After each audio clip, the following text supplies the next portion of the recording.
Welcome to the Movie Madhouse. I'm Rob. I'm James. I'm Jason. I gotta remember to look over this way now. Right? You're used to looking at the TV. Yep. We move the camera. It looks more comfy this way. Yes. 3 of us in a row. Yeah, instead of like what you call it, the interrogation room camera up there. It's like a cop come in to start beating someone for information.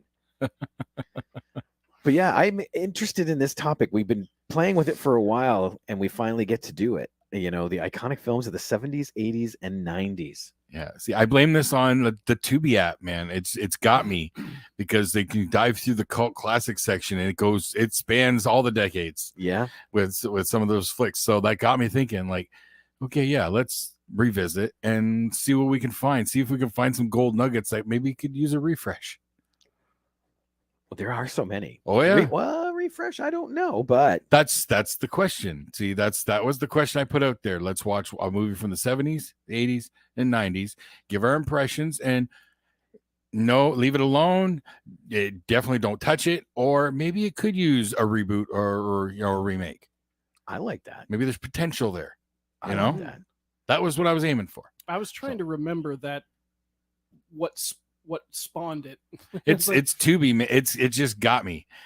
I mean, and I've done random dice rolls to go down and find a movie, and it landed me on Transmorphers. Oh, good Lord. Yes. I throw those dice out. One of the first Asylum mockbusters. Yep. But I watched it. I also landed on Fire and Ice. Oh, yeah. The 80s animated based on Frank Frazetta's work. Was it animated? I thought it was live action. No, it's animated. Okay. Then you're thinking of the one I'm thinking of. You're thinking of the stunt movie? Yes. Yes. No, this was the fantasy animated flick from like 82, I think. Okay. It's based on the work of Frank Frazetta, the legendary fantasy artist. The Black Horseman, the Death Dealer Horseman, that's Frank Frazetta. So it's interesting. I remembered it vaguely, but I don't think I'd ever watched it before. But that's what can happen with random rolls in cult classics, you know. It's like, all right, I guess I'm watching Annie, the remake. I don't think that's not in the cult classic section. I can guarantee you that. You don't know. But what you don't know is what does lurk in the deep depths of the cult classic section. It gets dark. Okay. Tubi intrigues me now. Tubi intrigues me I now. just turning into an ad for Tubi. I don't know, but that's just where it came from. Oh, Aaron's got a brilliant idea. Rob Zombie needs to do a remake of Attack of the Killer Tomatoes. I would buy the special edition Blu-ray of that in a heartbeat. I do recall him being attached at one point to a possible Blob remake. I remember hearing that too, but I would love to see what his mind would put down for Attack of the Killer Tomatoes. That worries me a little bit because I've watched about 5 minutes of his monsters. Okay, no, that doesn't count. I'm tempted. But if that's where he's at right now, that doesn't count. That doesn't count. No. Now, if he goes back into the mindset of like, I don't know if 31 might be too far. I'm thinking more along the lines of House of 1,000 Corpses and Halloween. Okay. All right. Gotcha. Yeah. 31's a little too far. If he drops into that and he takes the core material and strips it down to its base and then rebuilds it like he did Halloween, like there could be something there. Yes. Yeah. But that Blob project did have my attention big time back in the day. Well, that really hasn't been touched in decades. Yeah. So it's worthwhile. I think the last one was in I want to say late 80s, early 90s. Yeah. Chuck Russell, I think. It had like Kevin Dillon and accomplice. I want to say 80s, and it was like the pinky purple color. What was her name? The accomplice from Saw 2. Oh, Shawnee Smith. Yeah, Shawnee Smith and Kevin Dillon were I know like the her two leads. What's that supposed to imply? What? I didn't say nothing. I feel like I should know who that is. Like I recognize that name, but I can't put a face to it. 1988. 88. Okay. Yeah, Yes. I remember it. It was like yeah,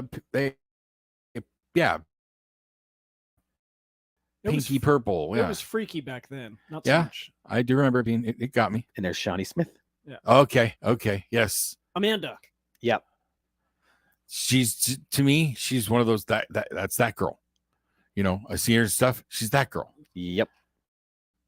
Well, she was until the Saw movies, and then she became Amanda. Okay, Yes. I'll take your word for it because I Forever. didn't watch past 4. And Well, she's in number 2. 1, 2, and 3. I vaguely remember any of it, so What? I remember the premise. That's about it. What? 1, 2, and 3 are like the trilogy. to me. One is the only one I can remember. I remember the specifics, but 2's the one with After Johnny that- Wahlberg. Yeah. I'm out after that. And It it's just the- didn't stick with me. They get locked in the house. I'm not. I remember. I can remember the house, sure, but no, it just torture porn ain't my thing. That's not torture porn. It's teaching people a lesson. I do appreciate the concept. I hate the I- torture porn label. I Right? really. I was trying to push a button. See, But I appreciate the concept behind it.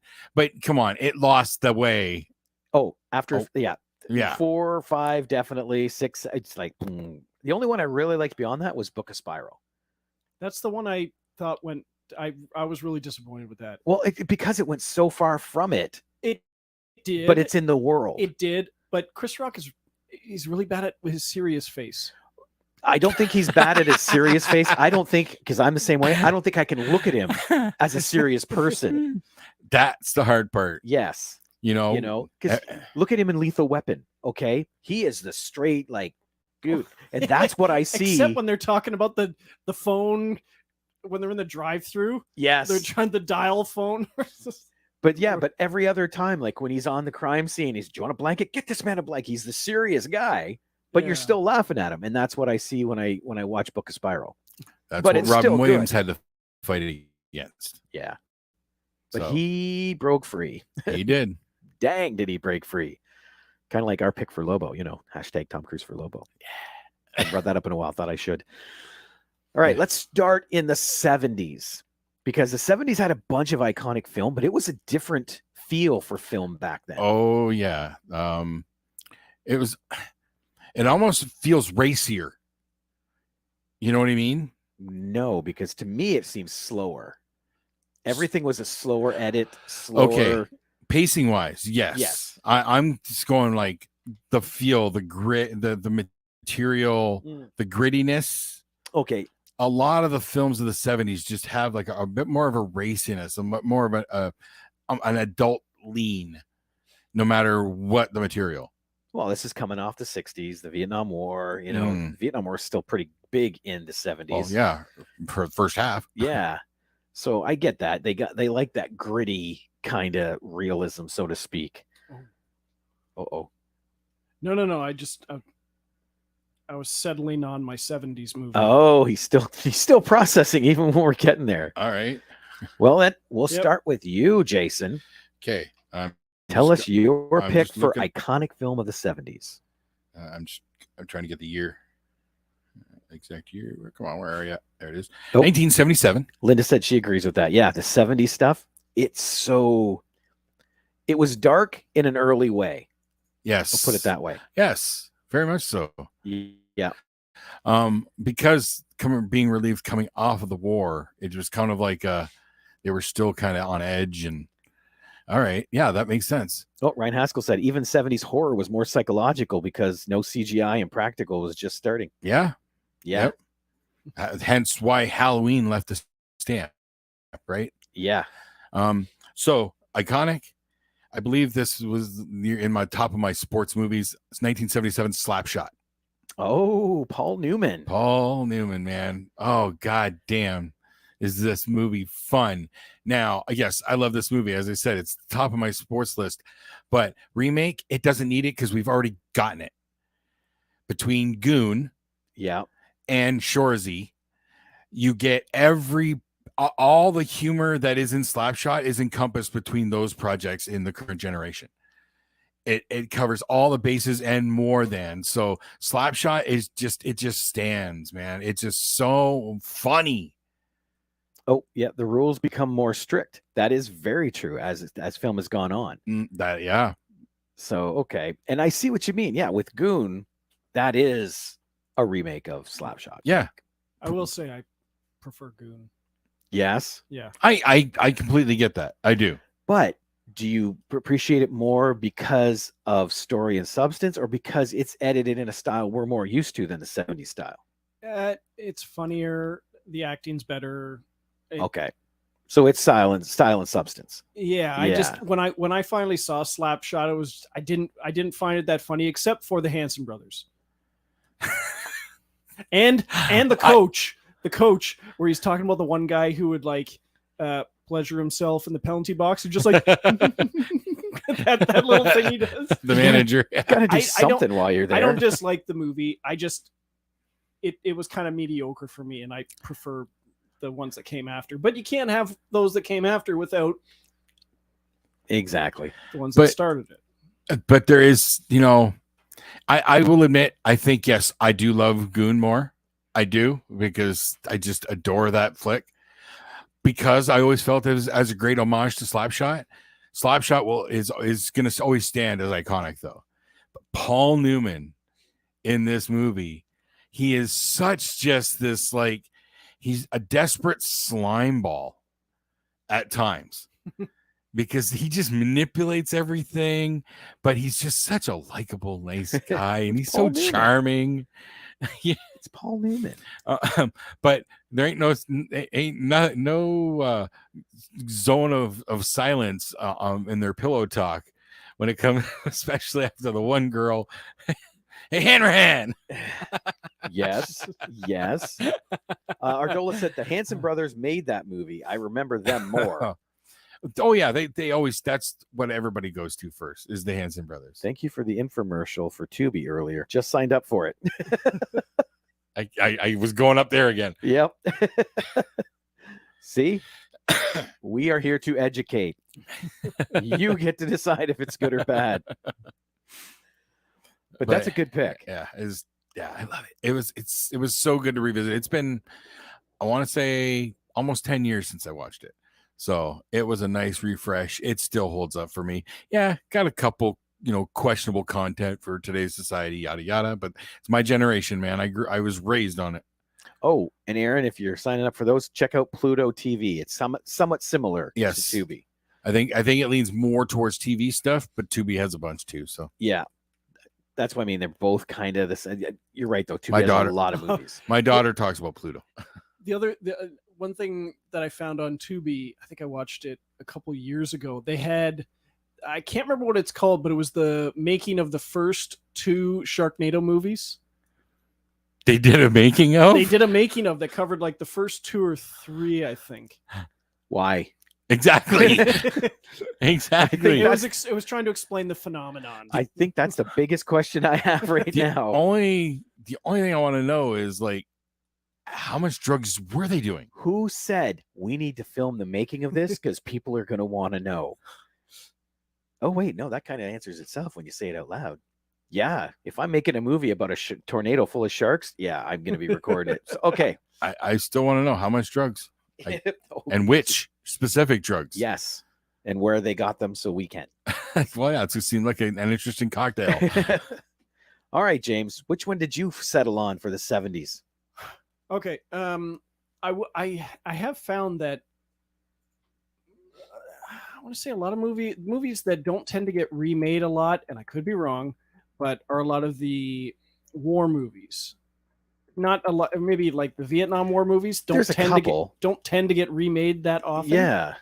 And the one that I picked for my 70s is one that I don't think should be remade because it came out in 1978.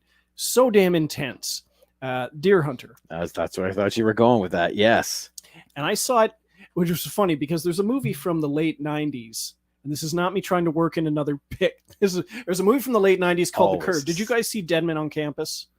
When it came out. When it came out, they make it, the joke about if your roommate commits suicide, you get straight A's. Yes. So they're like jokingly trying to drive their roommates to commit suicide.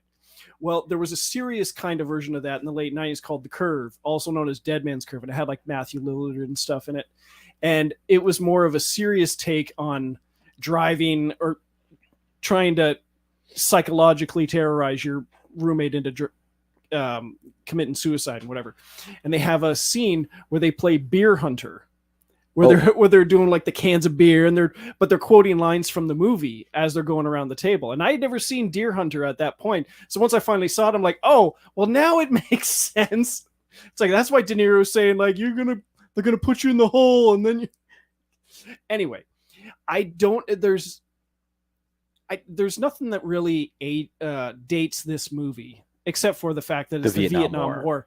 And the Blu-ray that I found was a really good transfer. I mean, I know there's some movies that you can only make them look so good that they're so old, but this one actually looked good for how old it is. And the acting, Christopher Walken, the cast is crazy. Emaciated. No, it's just, that's one I don't think should ever be touched. Yeah, that cast, like, that's an early cast of megastars. Yeah, De Niro, John Savage. I think it's one of the first roles for, what's her name, nominated for a bunch of Academy Awards. Just going through the list. They always make jokes about how many times she's been nominated. Mamma Mia. Oh, Meryl Streep. Meryl Streep. Yeah, I believe it's a very early role from Meryl Streep. Let me see here. Who is it? It's De Niro, Christopher Walken, John Savage, and then there's the Meryl the other Streep. I'm just going down the list. What's his name? I haven't seen it. You haven't seen The Deer Hunter? Oh my! Never watched it. I was afraid to say this. Fredo's in it. John Cazale. There we go. Yep. Is is there anything happening in the comments? Is Mike happen to be popping in right now? Because Mike's probably going to land base me because I have not watched Deer Hunter. Nope. Okay, I'm safe. I'm safe for now. Yes. First time I had watched it was in the 2000s somewhere, and then the last time I watched it was a couple years ago. Rebecca and I were going through that scratch off poster with all like a bunch of iconic movies from the last 30-40 years. And Deer Hunter was on there, and like an advent calendar. Kind of like an advent calendar. It came out near Christmas, and you had the little scratch off. It was an advent calendar. Yeah, I want that advent calendar. Where'd you get that? We got it at Chapters in Windsor. I'm going to Chapters. That's a cool idea. An advent calendar to make you watch cool movies. We've had it so long now, though they don't really scratch off that well anymore, and we haven't abandoned it, but we should just get an updated version. Aaron hasn't seen it either. See, I saw it way back in the day. I think I actually saw it on Laserdisc, come to think of it. So OG. Yeah, way back, way back. But I have not really seen it since. But I remember it was powerful then for me. And I was young. Oh, yeah. It is one of those iconic flicks that gets referenced a lot. Yeah. But no, I've never watched it. I am kind of ashamed that I haven't. I think honestly. You'll be surprised at how like it doesn't seem like, oh, this movie's a very 70s-ish, but I think it holds up very well. But see, that's just the fun of it. When you have movies from that decade, you can tell it's a 70s movie. Yeah. Right. Mm-hmm. Just because of the film quality, the editing style, like you can tell, but it doesn't matter. Especially if it's that era, like if it's modern times, like it's, you know what I mean? Yeah. If it's was made in the current time, then the whole flick becomes a period piece on rewatch. Mm-hmm. You know, they can't recreate that with a remake. No, not to that level. Matty D, he just said Wes watched an iconic Godzilla movie from the 70s with his daughter. Black and white films blow her mind. Nice. Well, yeah, because that's black and white. It is a period. Mm-hmm. You know, people do it now to pull back to that period. I told you, I avoided it for so long. Yeah, but any Godzilla is good. Oh yeah. Oh, and Linda said, did anyone see Zardoz or Logan's Run? Not recently, but I have watched Zardoz. We did have someone on that suggested Logan's Run for a recasting thing. Yeah. I do recall that, yes, but I've never watched still Logan's Run, or haven't at least watched not it. in a very, very Oh. incredibly long time. Oh, you got to watch it. And how But- could you not watch a film with Sean Connery in a thong? A reverse thong. Oh, Zardoz. No, Zardoz? I've Yes. seen Zardoz. Okay. I have not. I have Cards Against Humanity. They And were I- so weird. Yes. and I yes, got- you're right, Linda. Yeah, I got the Cards Against Humanity. I got the sci-fi add-on pack, and it comes with it's a picture card, and it's just the Sean Connery in the red Speedo with the bandolier. Aaron said, I'd watch a remake of Logan's Run. Oh, maybe we'll have Aaron on to do a recasting. There was supposed to be a remake, but it was Bryan Singer and they axed it. Well, Wasn't that right around the same time or just after Gattaca or whatever, like in that era? No. They were going for that. No. It was way after when they were. Okay. for that. there's been a whole bunch of reboot periods. So, yeah, Okay. you could have heard it, but the one Bryan Singer was, it was after X-Men Oh, okay. Yeah. because that's when he had clout. Yeah. Okay. Let me see. Mine for the 70s, I feel is very iconic because other than the one I didn't pick, Star Wars, this one set the tone for sci-fi. Okay. And it's from 1979. It's Alien. Nice. Tail end of the 70s. Yep. Nice. But you're right. This is what the darkness, like the gritty, the Mm. realism, because it was a crappy old ship that they were on. and- Especially for a space movie. Yep. Prior to that, well, it don't look like Star Wars. Yep. Exactly. See, Linda knows I that. think the first time I saw that one was in I want to say it was the late 90s. And it was they put out those special edition clamshell VHSs. Yep. Yeah. I saw it in the mid 80s and still remember how it terrified me.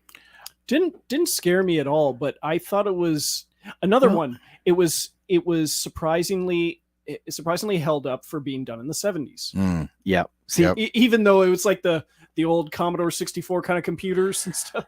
just remember it's how you watch it. Literally, I was babysitting when I watched this. So I'm in a house by myself, except for sleeping kids.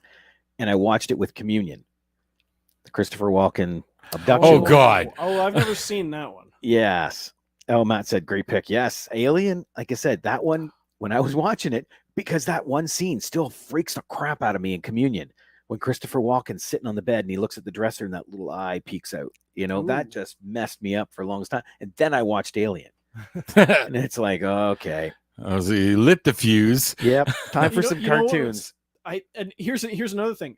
I saw Spaceballs long before I ever saw Alien. So you had William Hurt in there. With the whole, Okay. like, Yep. check, please. Going, I don't get it. What Yeah. did he have? The special. I'll have the No, soup. I had seen it by then. I think I saw Alien for the first time when I was like 12. Yeah. Jesus. Well, I'm with Aaron. I don't think there needs to be a remake. It would, but the way the franchise is continuing on, there is no need. What they No. need to do is finish the trilogies they have going on, Yeah. because that's rebooting it. I'm kind of lost on that part of the mythos for me just now. Just give me more of the Predator stuff. Oh, Aaron said, I saw the second movie first, then the original. I like the first much better. Yeah. I Yeah, think that's same. the order I actually saw it too. Same here. Yeah. But then actually really like the third, he said too. Yeah, I don't mind that that trilogy part of it. I know there's a fourth one, but they're different movies though.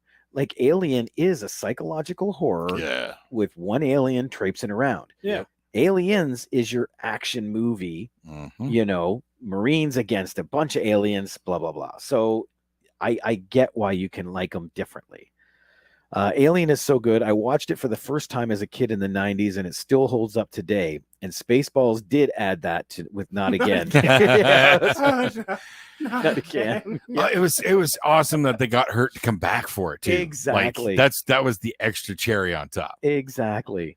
So that's why I picked that one, because when you have parodies of things like that go on into the 80s and 90s, that shows you it's sticking around. Get this guy some Pepto-Bismol. But yeah, don't remake it, Aaron. I'm with No. you. Just finish what you started, people. I still want to see Neil Blomkamp's. Oh, some interviewer brought it up and he shut him down real quick. Really? Oh yeah. Yeah, Yeah. because he needs to get focused on District 9 sequel. Bah! No, not bah. Who wants a movie about shrimp? We want a movie about aliens. Space shrimp, dude. See, it's aliens. Giant space shrimp. It's aliens. See, maybe it'll be a cross film. Oh, the space shrimp come back, but they got face huggers on them. Exactly. See, I could write this easy.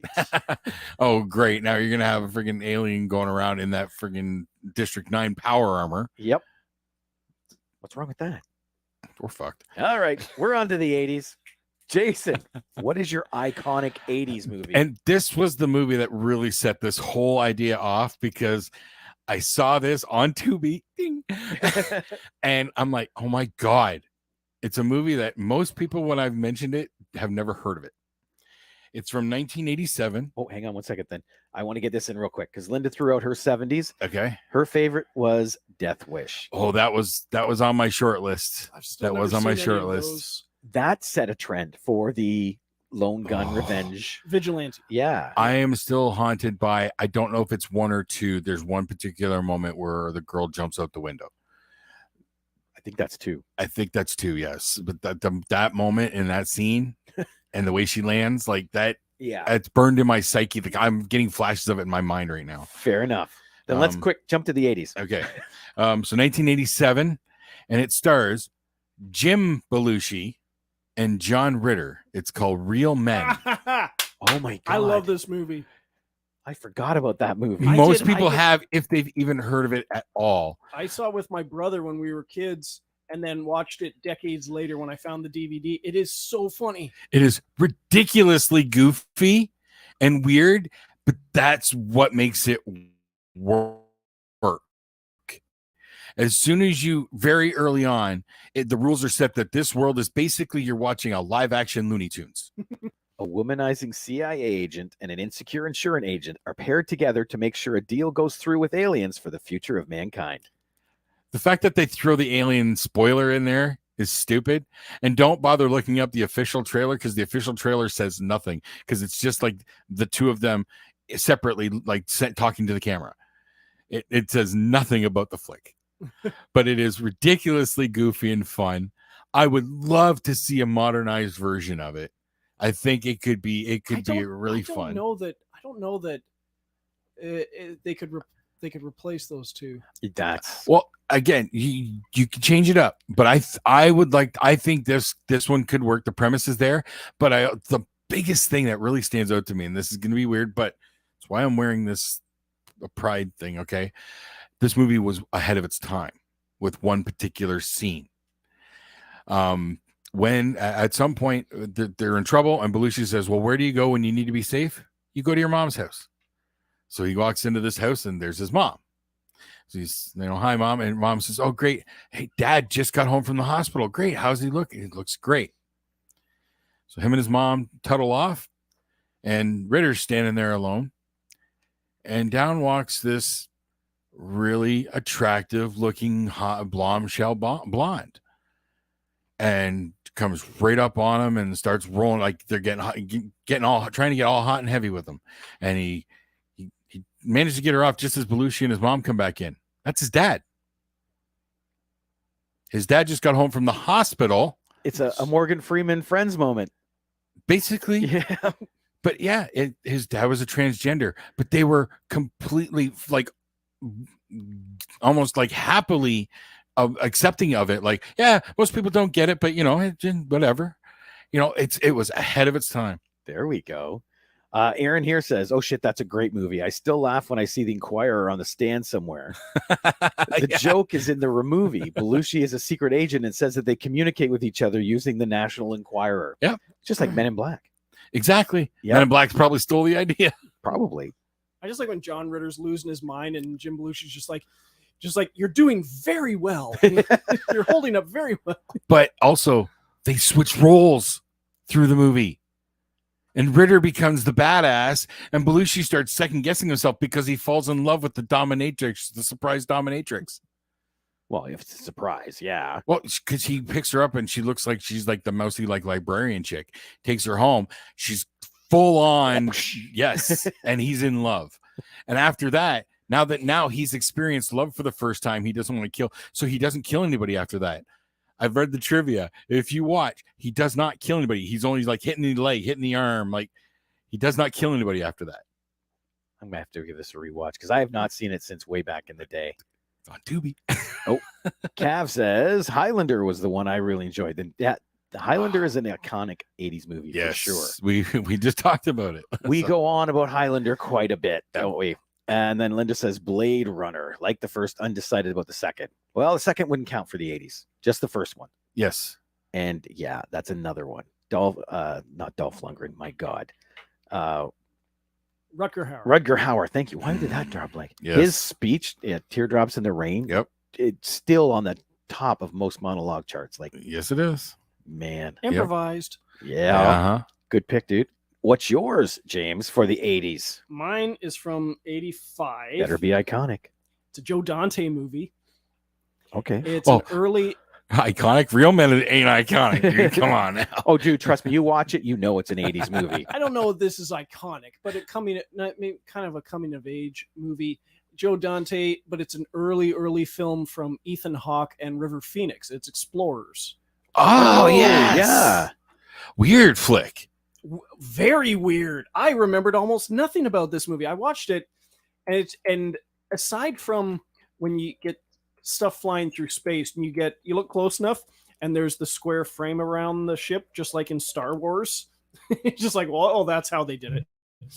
But I mean, most of the movie, before they go to outer space, because it's kids that are super smart, build their own spaceship, and they have this technology that puts like a protective bubble around it. Yep. A force field. And most of the movie before they go into space is good and a nice throwback. And then they get to space and just weird shit all over. Yep. And then the movie just kind of goes down the toilet after that. But most of it is a nice retrospective, watching a young future star in Ethan Hawke and River Phoenix. And James Cromwell doing like a German accent, I think. I think so. I think it was James Cromwell. Well, here it goes. A boy obsessed with the 50s sci-fi movies about aliens has a recurring dream about a blueprint of some kind, which he draws for his inventor friend. And with the help of a third kid, they follow it and build themselves a spaceship. Yeah, and the third kid sounded so familiar, but I couldn't. It's hard to pick him out of the credits because I don't think he did much after that. Anyway. Well, Aaron said, "Oh wow, I saw that in a theater in Burlington when it came out. Great movie." I know I saw that one in the theater. This is the one I was talking about where I found the Shout Factory the special edition Blu-ray. And the movie looks good for being the mid 80s. Ooh, it's just the really weird ass shit that pops up towards the end. Robert Picardo's in it. Yeah, he plays two roles. He plays he's on a drive-in movie screen. There's like a space hero. Yeah. And he plays one of the aliens that they run into on the ship that he's speaks listed. gibberish. He's credited as Star Killer. Yeah. Okay, I'm gonna rewatch this one. Nah. It's just be been prepared a long for time. Weird. Yeah, that's what I remember. It was a really, really fun movie, and then it got really weird in the end. Yeah. Mm-hmm. And I think the trivia explains it like it fell apart in the third act because of something. Aaron said that was right up there with Flight of the Navigator. Yeah, they cut him off and said you're basically done because he wasn't done editing the movie. So there's the theatrical cut and the home video cut. So we watched the home video cut just to make sure. Perfect. But it has one of those retrospective documentaries that must not have been shot that long ago because it has looks like a pretty recent interview with Ethan Hawke, which is nice when it's not just archival interviews like any movie with Tom Cruise, but something that they're proud to revisit. I love stuff like that. Like, say, Elizabeth Shue went back and did a thing for Adventures in Babysitting. Yes. That would be cool. Linda said, A Nightmare on Elm Street was when my son Jeff and I started watching horror flicks. Oof. That's definitely iconic. Cav hit it a little more on the head for horror, though. 1982's The Thing. Oh, yeah. And I got to tell you, that was my number 2 for picking. Yeah. Yeah, when it comes to the 80s. I didn't see that till the 2000s. Really? Yeah. Oh, dude, and I was so impressed with the effects. I saw it in 85, I believe, when it first came out on VHS. I saw it in the 90s. Yeah. Oh, that was so good. Yeah, I didn't see it till the 90s. Well, my 80s pick, and again, it's something you look at and you go, that is the 80s. I don't think it can be remade today. I don't think it should be remade. Just to back up one sec. Oh yeah. I very much think Explorers could be remade today. Just because Yeah. you gotta tone down the weirdness, but you could totally do it with younger actors today. There's a potential franchise there too. Yeah. Well, yeah, you could go so much further, and especially with 3D printing and stuff, it shows how they build this thing even better. Mm. Right. So I get that. Okay, sorry. That's all good. Ardola says, I love Ghostbusters. It's my 80s go-to. Mhm. And sorry, guys, love the original Thing. The original is good, okay? The Thing from Another World or Another Planet. Oh, the black and white one? Yeah. I don't think I ever watched it. I've Oh, never it's good. seen it. It's fun. But it's about a giant plant attacking you. Like, Okay. it's a guy wrapped in a suit covered in leaves. But it's good, yes. I always found it fun that when you watch 78's Halloween, it's playing on the screen. And then he turned around and directed the remake of The Thing. That's cool. Yes. Okay, yeah, my 80s. And again, I don't think it could be remade. Purple Rain. I'm still Well, not- obviously it can't Yeah. for the most obvious reason. Even if they put a new musician in his place, like the time, Prince, Apollonia, like those people fit. I just don't know how you could do that. It today. it fits that era. It's a period piece. It becomes a period piece. Yeah, exactly. Like when you watch it, you're like, oh my God, people dress like that in the 80s. Yep. Like Oh. I know a person who could possibly play the role, Bruno Mars, because he's a voice mimic. In his singing, I've heard him perform as various artists on SNL and stuff. Yeah. So he could probably pull it off. Linda threw out there, John Wayne's brother was with The Thing in the original. Oh, That's cool. I did not know that. And then Ardala, she said, the music, yes, Prince is so iconic. I've still never seen that one. Purple Rain? Yeah. Oh, dude, it's worth it if you like 80s because the story's pretty cool, but it's definitely 80s. Not sure if it's iconic, but a real gem from the late 80s I've always liked was Stormy Monday with Tommy Lee Jones, Sting, Sean Bean, and Melanie Griffith. Well, I already know who dies. yeah. No, but I don't think I've never seen heard of that. No. It's ringing a vague bell. I probably saw it when it first came out, but I don't remember it. Yeah. Oh, and Cav's with me. I don't think I would want Purple Rain to be remade. You're trying to, I know people are fussing about remakes and stuff like this. Purple Rain is Prince. Yes. So it would be next to impossible to redo that. Exactly. I think. Exactly. Let me see here. Aaron said, if you want movies that scream 80s, Goonies and Back to the Future. That is so true. Oh, Nope. and Police Academy. Absolutely. Police Academy. Police Academy will probably come up if we do this kind of topic again down the road, because it's been a while since I watched the first Police Academy. Oh, yeah. So I don't know. God, I grew up on it, so I know the whole movie in my head. I could see them remaking it and making it a serious action film because they've done that with a few. like 21 Jump Street. Like 21. Yeah. Well, not that was The action comedy, like Starsky and Hutch, Starsky action and Hutch, comedy Chips. stuff. Yeah. Chips, they did it. Action comedy. Chips is hilarious. Michael Pena. Yeah. Yes. What does this one say? Aaron says there's so much in that movie that would never be allowed in movies now. Well, that's true. That's yeah. Oh yeah, like Blazing Saddles. Never ending story. Child Trauma 101. That was like the first movie that scarred any child, you know? Mm-hmm. And the fucking memes keep popping up on Facebook every few months, and it drives me nuts. Yep. Like that wound will never heal. Oh, no. People keep picking it. Uh-huh. It's going to keep happening. Oh, boy. Heartless. My son just texted me. He goes, I think I may have wandered into a pub. Is it called the Blue Oyster? Holy shit. Hang on. He's not in Hamilton. No, he's in Ottawa. All right. Yeah, we're good. Aaron said, yes, never ending story. I do remember crying a few times while watching that as a child. What do you mean as a child, dude? I watched it recently and I still cried. Yeah, That's a horrible movie. That one scene. It's that one friggin' scene. Yep. You've got a metal band who took their name from the movie. Yeah. You've got another one that named one of their songs called "They Look Like Good Strong Hands." They need a band called "This Horse Is Gonna Die." Hey, shit. RoboCop, absolutely. That is 80s right there. Yes, Yeah. please let it be true that they are doing a proper revisit sequel. Dude, you saw what happened last time they tried. I have not heard that. I have heard that. No, like a proper, like bringing back the OG. Weller?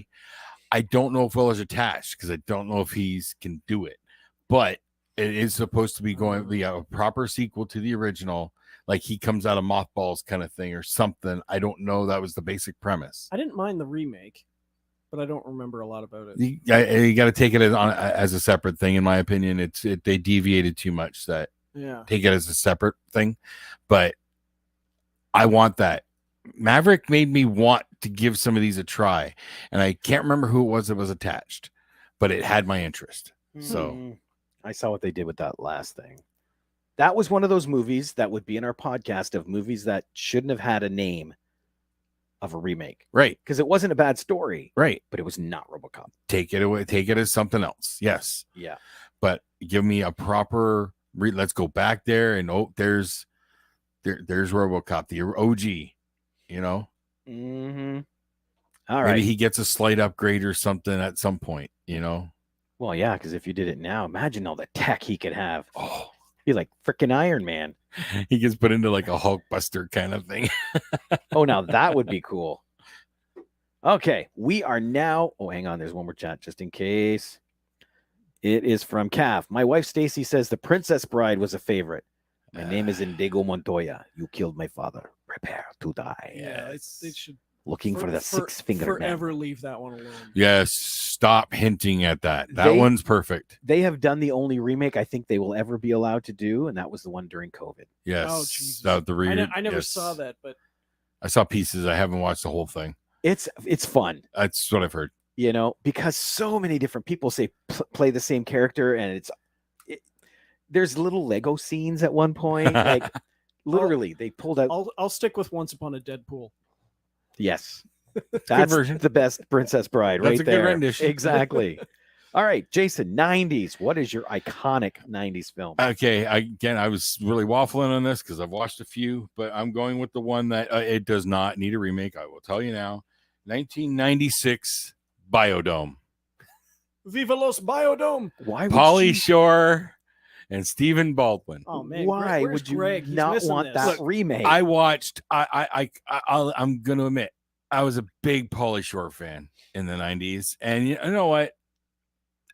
Again, it's a period piece. It fits. It's 90s to the core. Yep. It's you take it for the jokes that is. It's silly, stupid, but it makes you chuckle.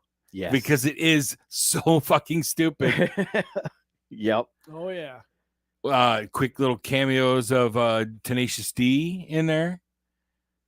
Oh, were they both in there? They were playing in the bar. Oh, no. way. That was on campus. On campus, yes. Yeah. They were playing on campus. And I do think they end up back in the dome later, but you just see them quickly in passing. It's stupid. I admit that. It is like childish and immature. But it took me back. It took me back to that. Like I was young again for that hour and a half or whatever. Such a good soundtrack. Yes. See, that's the thing with the 90s. Purple Rain, I think, was an oddity in the 80s of having an amazing soundtrack. Well, because it was a musical, I guess that helped. Yeah. But in the 90s, it was all about the soundtrack. If your film didn't have a good soundtrack, oh yeah, it wasn't a film of the 90s. True romance. Right? Yeah. The 80s. The Crow. Yeah, right? There definitely aren't as many notable movie soundtracks coming out of the 80s. There are hit songs from them. Yeah. But for like total awesome soundtracks, you didn't get into a whole lot of the compilation type of soundtracks until really in the Dumb 90s. and Dumber. Yeah. The soundtrack for that is killer. I still listen to the Ballad of Peter Pumpkinhead like on a fairly regular basis. Yep. Linda says it's tough. So many great ones. Schindler's List, Silence of the Lambs, Misery. Ooh, yes. Misery. Oh, and Cav says Stacy says Clueless.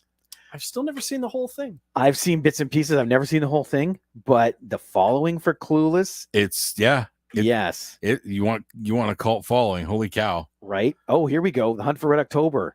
Oh, Who doesn't love a Scottish Russian captain, exactly. right? It doesn't matter. Sean, we need you to play a Russian. All right. All right. Especially I when can they do that. when Here's they my do Russian. we're going to switch from Russian to English just because one person responds in English and Russians never spoke and the rest.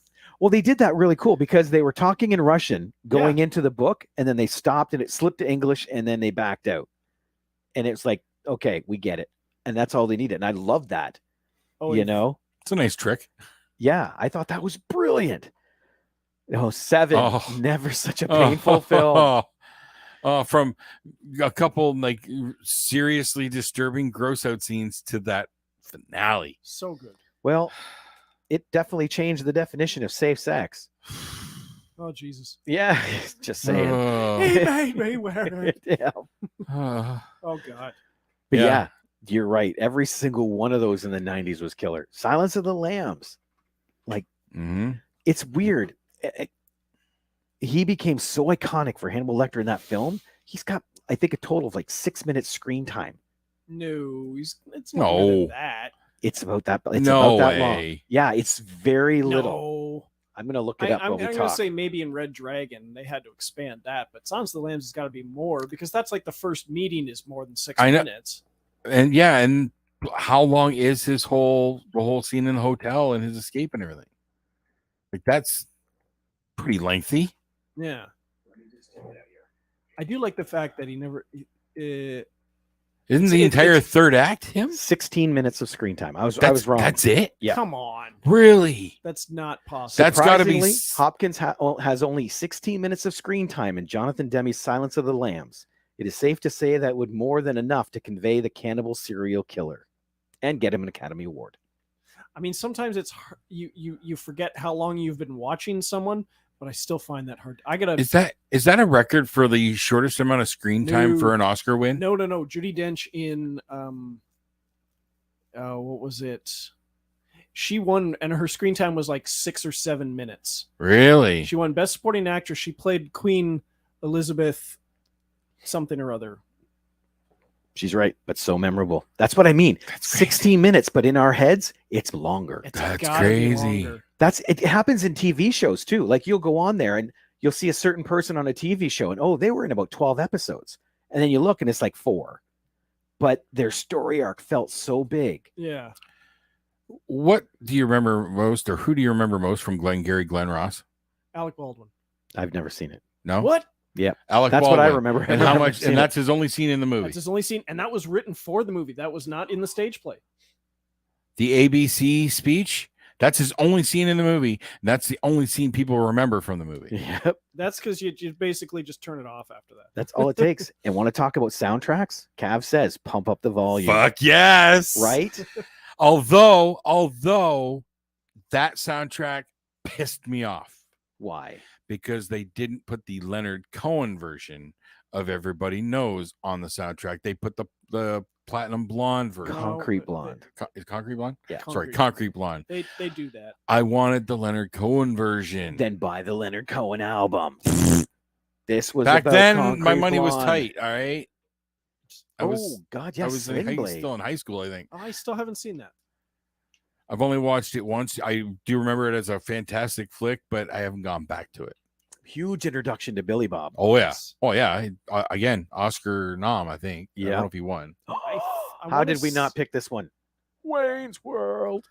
I was gonna get there. Seen that in a long time. I'll probably get there. Right? So yeah, Biodome was mine. Oh, yeah, and hang on a second here. The 90s. Pauly Shore and his film screams some of the favorite movies. My favorite 90s film, Billy Madison. I still rock out to the soundtrack. Billy Madison was 90s? Yeah. Wasn't it? Because it was right before. I thought Happy it was Gilmore. early. I would have thought that was early 2000. No. I think it was right before Happy Gilmore, which I would pick as. That's got to be right on the cusp. 1995. Wow. Right smack dab in the middle. Wow. I think Happy Gilmore was like the following year. Yes. The Adventures of Ford Fairlane.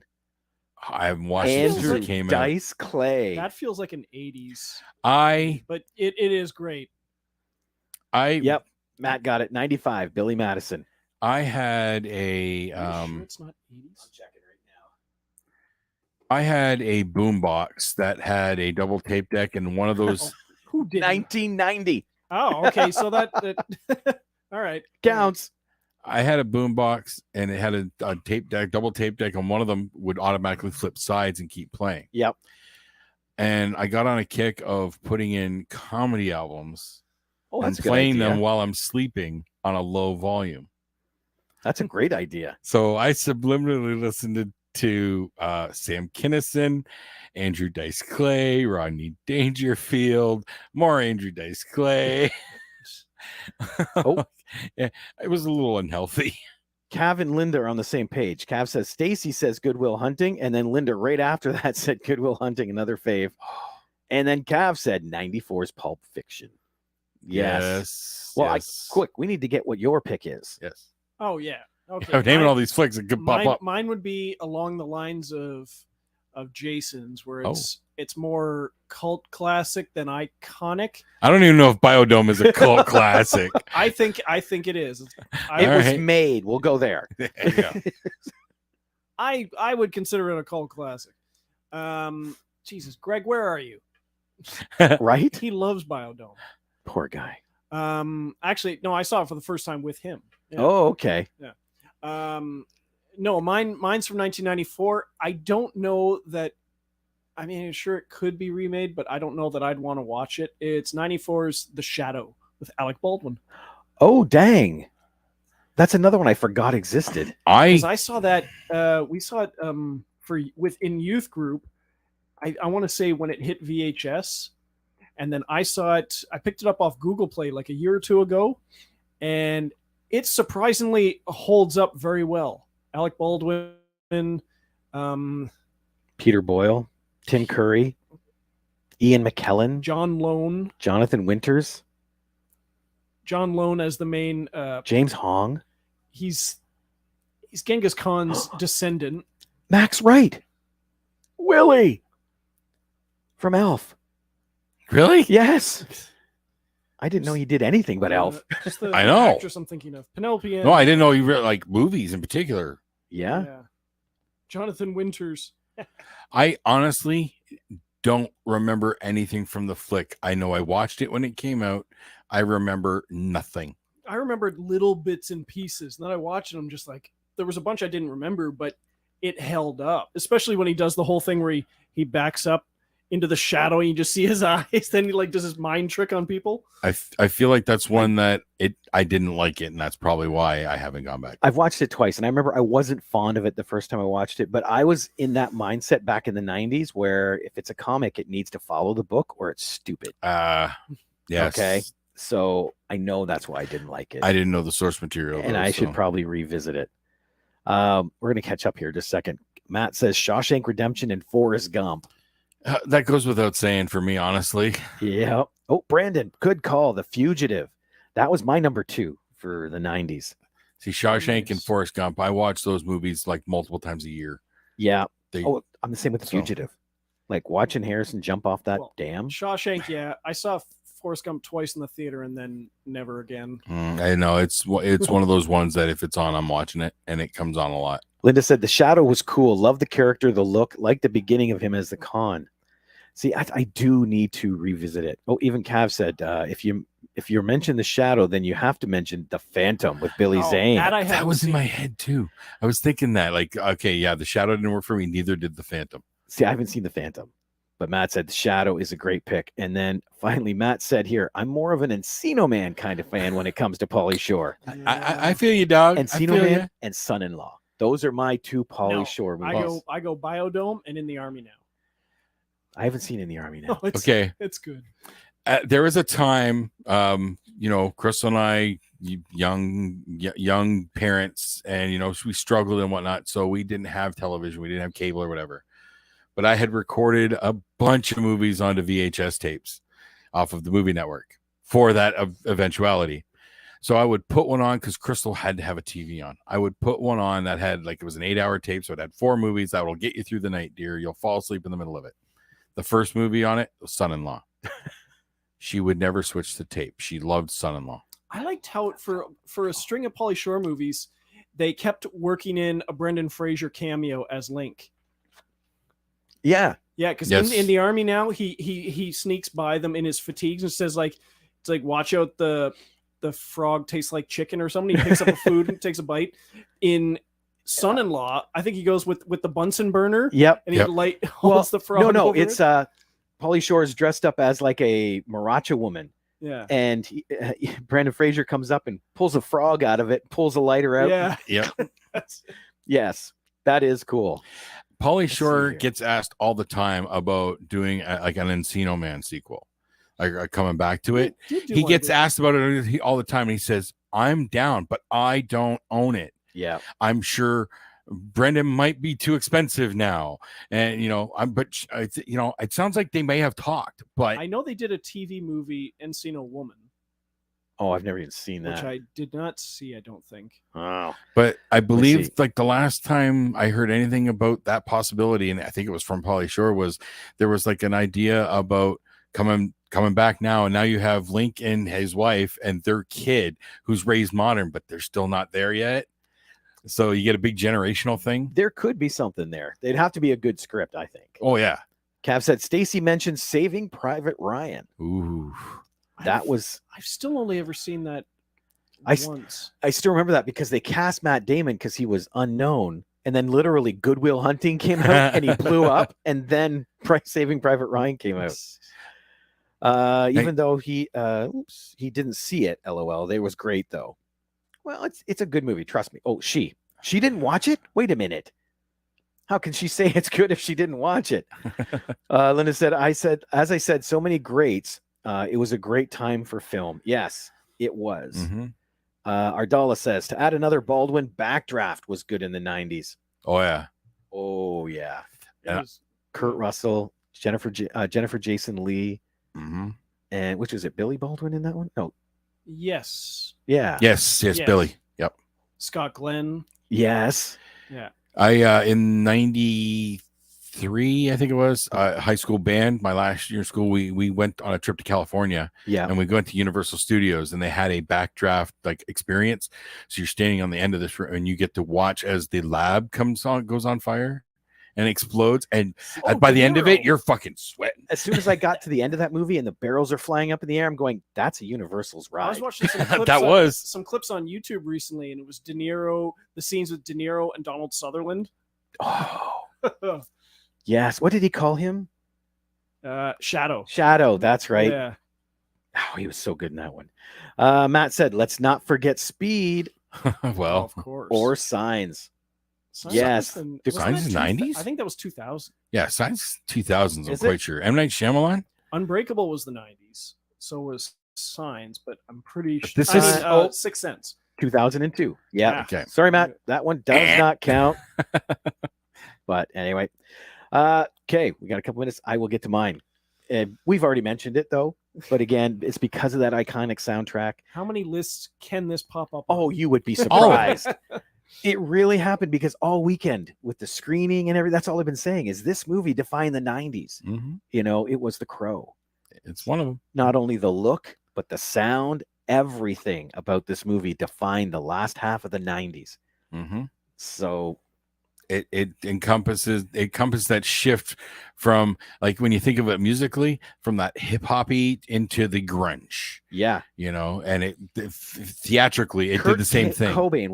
We watched it together. Kurt Cobain watched this and said, I can make grunge music. And that's where grunge was born. I said, you go, Kurt.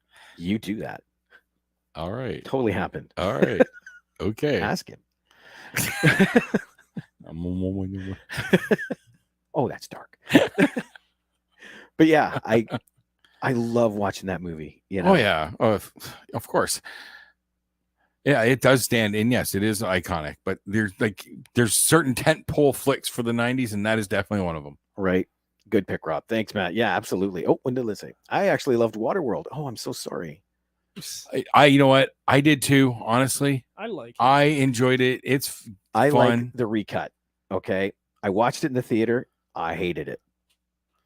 The recut. Yeah. The Their extended- director's cut. The extended TV version that shows the Mount Everest thing at the end, and it's got more dialogue for the people on the atolls. That's what I mean. It's more deep, like it's Yeah. deeper film that way. Okay. Ha, deep water. Anyway, Aaron said, I was outside smoking. Did anyone mention heat? Aaron, you just did. Michael Mann is planning a sequel to that. And then The Usual Suspects and Reservoir Dogs. Okay, The Usual Suspects has been like pinging my radar a lot lately. I'm seeing Watch references to it a lot. So yeah, I think I'm gonna end up watching it again soon. Yep. So good. Oh. That one never gets old. Soldier with Kurt Russell. Oh. That is an That is- underrated. Yes. So I would say over. Did you know when Tim Roth was laying in blood on the floor, he got stuck to the floor? Really? I don't think we've ever talked That's about that here. fascinating. You almost got me with that one again. Fascinating. Jurassic Park and Robin Hood, Prince of Thieves. Yes, it doesn't matter that Kevin Costner couldn't have an English accent. No. You know, Christian No. Slater picked it up for him. Everybody watched Robin Hood, Prince of Thieves for Alan Rickman anyways. So Exactly. Exactly. My God, he killed that movie. yes, he saved that movie, honestly. And then with Sean Connery popping up at the end. Yes. That was like the Rickman best. was in Prince of Thieves. Sorry? Rickman was in. He Prince was of the Thieves? not sheriff. Sheriff of Nottingham. Oh no, I thought you were talking about Robin Hood Men in Tights. No. Oh, we Sorry. would not talk about Oh yeah, that. Prince of Thieves was good.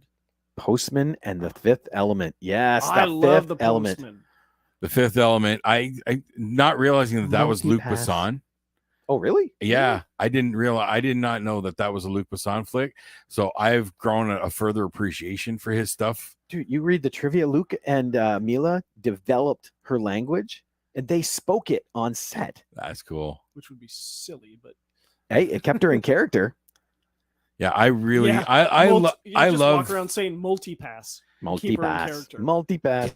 I Hang on. Luc Besson is like the master of that weird bright colored, sci-fi, the really weird sci-fi. Yeah, Valerian and the City of a Thousand Planets. Lucy. Yeah, Lucy's got weird concepts. Yeah. Like, he's a master at that. So I will take more. And I thought I heard something about a possible Fifth Element, something. I did not. They don't shouldn't touch. Maybe that it's one. an anniversary thing. Maybe. Maybe. Every time I turn the light on, I always think in my head, Aziz, light. Yep. Oh, there we go. Matt's back in our good graces. The Sixth Sense. Yes, that's 90s. If you got like Wi-Fi lights on Google or whatever, you could do that. Nice. Aaron says Jurassic Park was a great movie from the 90s and helped push CGI. That and Tat. T2, I bet. Yeah. Yes. After those movies, the push for CGI got crazy. Yes. Mhm. ILM killed it with Jurassic Park. What, you tell me those weren't real dinosaurs? I've seen pictures of Spielberg sitting next to a Of course dead they one. were real, buddy, all the way. Face Off. Hang on, Face Off, and Darkman. Yes, absolutely. Oh, dude, American History X. Oh, yeah. Uh-huh. Was that 2000? That's I Edward Norton, isn't it? think that's late. Oh yeah, it's very Edward Norton. American. I want to say it was 2000. It's definitely right on that cusp. 1998. 98. That one counts, Cav. That one I counts. saw Darkman in the theater. There we I go. did too, and I don't think I enjoyed it. The Matrix. Really? I think I found him to be too. It was too much. Oh wow. Yeah, he didn't like Unfriending either, though. So anyway, Sixth Sense. Yeah. Oh yeah, we got them. Boys in the Hood. Oh yeah, yeah. That's that I really watched that several times on video. kind of the first flick of that kind of story to really like get some legs and stand out. Yeah. That felt so real. Mm-hmm. Do you know what I mean? Yep. Yeah. Oh yeah, and then Aaron corrected himself. T2. Sorry. Yes. Oh, Falling Down.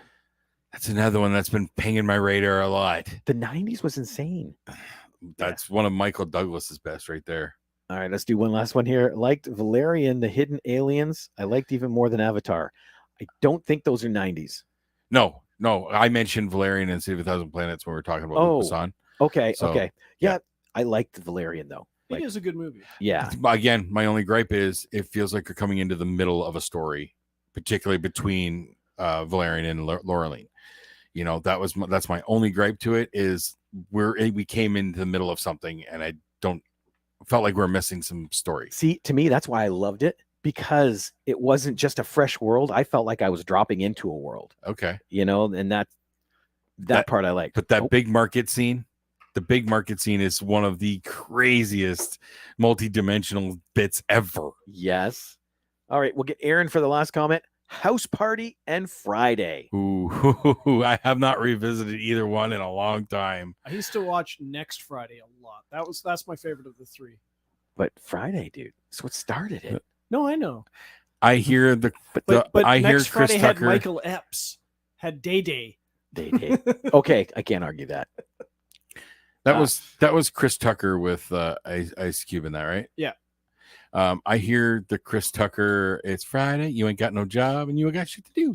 I hear that every Friday listening to Dave and Chuck the Freak. And I hadn't seen it in so long. That's where the Bye Felicia thing came from. See, I can't hear the name Chris Tucker without thinking of Ruby Rod. I'm sorry. That it will Well, back to always Fifth Element. Yes. that will always be Chris Tucker to me. It doesn't matter. It's like, what's his name? James Spader is always the weird dude from the Mannequin. I can't see him. Really? as- Mannequin? You go Yeah, Mannequin? that was the first thing I ever saw him in. Oh, okay. So then Sex Lies and Videotape came out. It's like, why is this guy sexy? He's a stupid dork. From it. It's like, yeah, I couldn't do it. Okay, Matt, we'll get yours in there too. Bad Boys and Independence Day. Yeah. Nice. And Independence Day. Come on. Yes.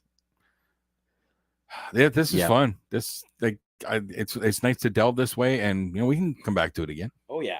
I think we can do another iconic film of the 70 pick. Then we can fire off some more like this. Well, now we have lots of suggestions for some of us. So Exactly. I know what mine will be for at least the 70s. And see, I had about 4 picks, and it's like, oh. So yeah, we'll do this again. All right. Thank you all for chiming in because those were some awesome films. Yeah. All right. For another week at the Movie Madhouse, I'm Rob. I'm James. I'm Jason. We'll see you all later. Bye. Toodles.